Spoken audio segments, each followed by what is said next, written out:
What's up, everyone?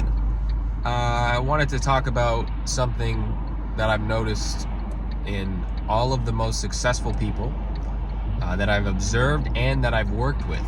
It's a very interesting trait that doesn't seem like much, but if you actually break it down, it's probably one of the most determining factors of success, and that is persistence. And not just, continuing to basically eat shit as you're building your business or building your life or whatever it is, but the quality that every successful person that I've personally observed has, that is really kind of mind-blowing to me, is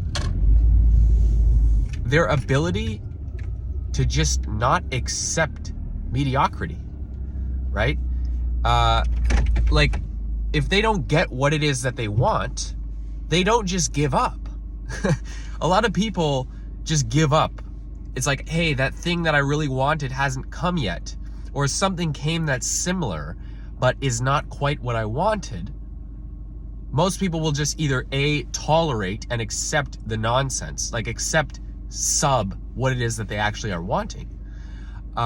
And then what that does is it starts to whittle down your desire. It starts to whittle down your aspirations. It starts to whittle down your confidence, because then when you go and set a goal from there, you have this idea in your mind now, okay, well, if I set this goal, I know that I can expect a little bit less than that goal.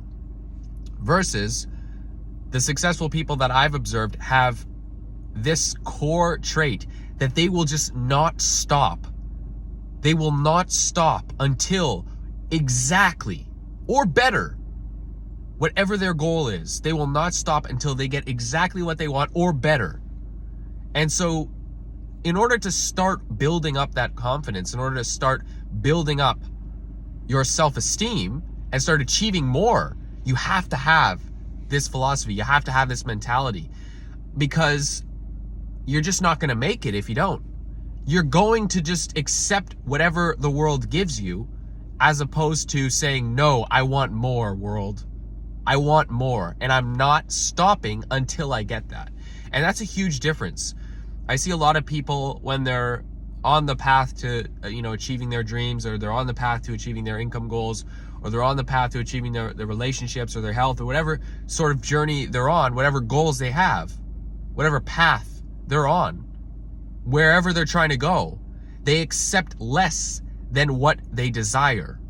And when you accept less than what you desire, you're giving the world permission to not only walk all over you, but to always deliver less than what you want.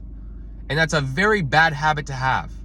It shows very poorly of your self-image. It shows very poorly of your self-esteem. You don't stop. Why would you stop if you have yet to achieve what it is that you set out to achieve? There's no stopping.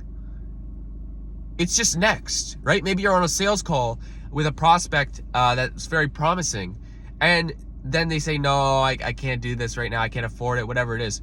You don't say, oh, I better lower my prices. Or you don't say, oh, I guess that means I'm not cut out for this. No, you say, okay, no problem. Thank you. Next. I'm waiting. You got to stay in that eager state, that hungry state, where you're not going to stop until you get what you want. You're not going to stop taking the actions. You're not going to stop with the mental work. You're not going to stop with training your focus and discipline. You're not going to stop any of that until you achieve what you set out to achieve. And that is a huge difference between the people that make it big versus the people that, settle. You don't ever want to settle.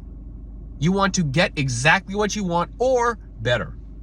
And so start to work on that part of your mind that tolerates mediocrity, that tolerates less than what it is that you deserve.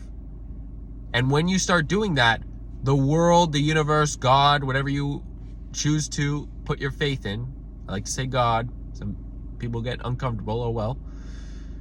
God will give you more than what you're asking for in the perfect way. And you can't ever accept it though. It really is a test. When you're given less than what you want, it's a test to say, hey, are you going to keep going, or are you going to take your foot off the gas? Are you going to keep pushing, or are you going to take your foot off the gas and just, this is good. It's not great. It's not exactly what I wanted, but it's okay. It's better than nothing. You have to have the mentality that it's not better than nothing. That's not what you want. You don't want something better than nothing. Nothing is nothing. You want the best. And if you want the best, you need to start focusing your mind. You need to start building up your inner world so that you accept the best. If you don't have self-esteem, if you don't have a strong self-image of who it is that you are, you're not going to have the energy to go out and conquer the world. If you're frustrated and held down by the baggage and chains of your past, all the mental health issues, all the traumas, the depression, anxiety, stress, etc. If you're held down by all that, this past trauma, it's going to stop you. It's going to slow you down. You're trying to drive fast with the frickin' parking brake on. Never tolerate less than what you know you desire, what you know you're worth. And it starts in here. And if you need help with that, you know where to find me, thebraintrainer.co.